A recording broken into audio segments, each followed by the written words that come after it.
طاہر میتنولی سے آغاز کر رہا ہوں.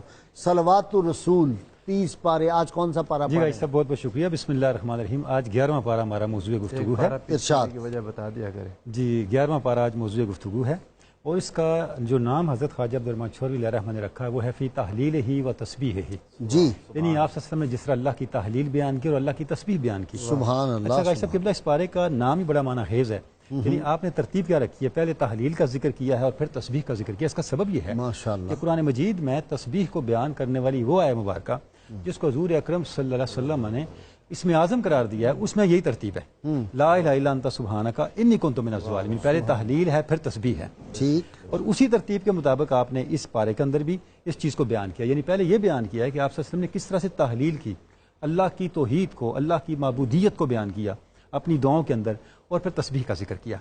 اچھا تسبیح کی عظمتیں بھی، اس کی برکات بھی ہمارے سامنے آتی ہیں. غازی صاحب کہ تسبیح اتنی بڑی کنجی ہے، اللہ رب العزت نے اتنی بڑی ہمیں ماسٹر کی عطا کی ہے، جس کے بارے میں قرآن مجید ہمیں یہ کہتا ہے کہ یونس علیہ السلام نے تسبیح کی تو ان کو اتنے بڑے غم سے نجات ملی. فلولا کان من المسبحین للبث فی بطنہ الی یوم یبعثون. اگر یونس تسبیح نہ کرتے تو قیامت تک مچھلی کے پیٹ میں ہی رہتے. لا الہ الا انت سبحانک انی کنت من الظالمین نہ پڑھتے، یعنی یہ تسبیح نہ پڑھتے تو قیامت تک مچھلی کے پیٹ میں رہتے. اس کا مطلب ہے تسبیح قبروں کو شک کر دیتی ہے، کھول دیتی ہے، قبروں کا منہ بھی کھول دیتی ہے. یہ تسبیح کی برکت ہے.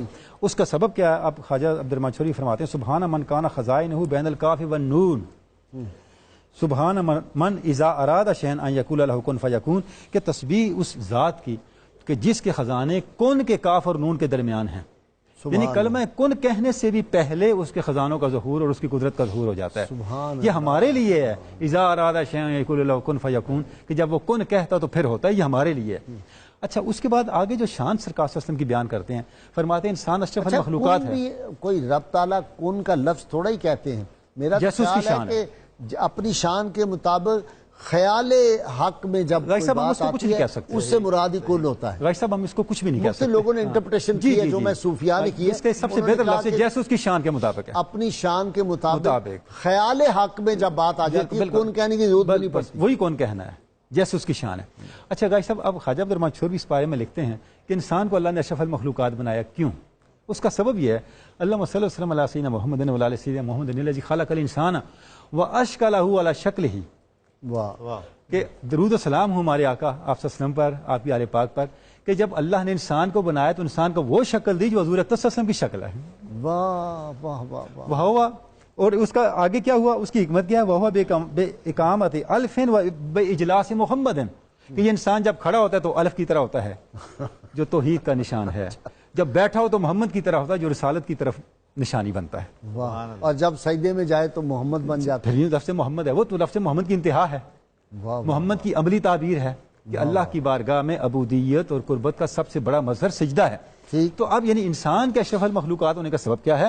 کہ اللہ نے انسان کو حضور کی صورت پہ پیدا کیا ہے، حضور کی صورت عطا کی ہے. سبحان اللہ. اچھا غازی صاحب قبلہ اس کے بعد ایک عجیب و غریب اور بہت ہی برکتوں والا درود پاک ہے. آپ فرماتے ہیں اللہم صلی اللہ علیہ سیدنا محمد و علی سیدنا محمد. غازی صاحب ہم جب اذان ہوتی ہے تو اذان کے بعد دعا پڑھتے ہیں. اس درود دعا کو آپ نے یہاں بیان کیا، اور اس سے پہلے ایک درود بیان کیا اور بعد میں ایک درود بیان کیا ہے. پہلے کا درود بیان کیا، فرماتے ہیں اللہم صلی اللہ علیہ سیدنا محمد و علی سیدنا محمد الذی ما جامع اسمہ بے اسمہ فی الاذان والاقامہ. درود و سلام ہوں اس عظیم ہستی ہمارے آقا پر اور آپ کی آل پاک پر کہ اللہ نے ان کے نام کو اپنے نام کے ساتھ آذان اور اقامت کے اندر جمع کر دیا ہے. سبحان اللہ. اور جب یہ دعا پڑھ لیتے ہیں اس کے بعد جو درود بیان کیا فرمایا اللہم صلی اللہ علیہ سیدنا محمد و علی سیدنا محمد الذی من ضم اللہ اسمہ باسمہ فی اللوح للشرف والکرامہ. کہ درود و سلام ہوں ہمارے آقا آپ صلی اللہ علیہ وسلم پر کہ اللہ رب العزت نے آپ کے نام کو اپنے نام کے ساتھ لوح محفوظ میں شرف اور کرامت کے لیے لکھ دیا. واہ واہ. اچھا غازی صاحب اس کے اندر ایک بہت اہم بات جو ناظرین کے ذوق کے لیے مرض کرنا چاہوں گا، جو دعائیں ہیں اس میں ایک دعا آپ نے لکھی ہے جو امام زین العابدین کی دعا ہے.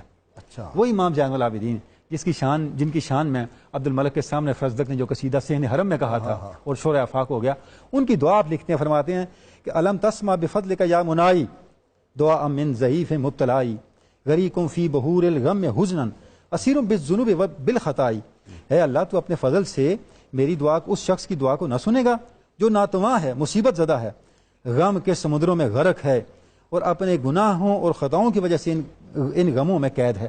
یعنی پوری لمبی دعا ہے. اچھا جی ڈاکٹر صاحب، بہت ذوق والی دعا ہے جو آپ نے یہاں بیان فرمائی. دعا جو اتنی جامع ہے، حضرت امام زین العابدین کی ساری دعائیں جو ہے، بے شک کربلا کی ان کی دعائیں ہوں یا حج کے موقع کی دعائیں ہوں، بڑی اچھا جی ڈاکٹر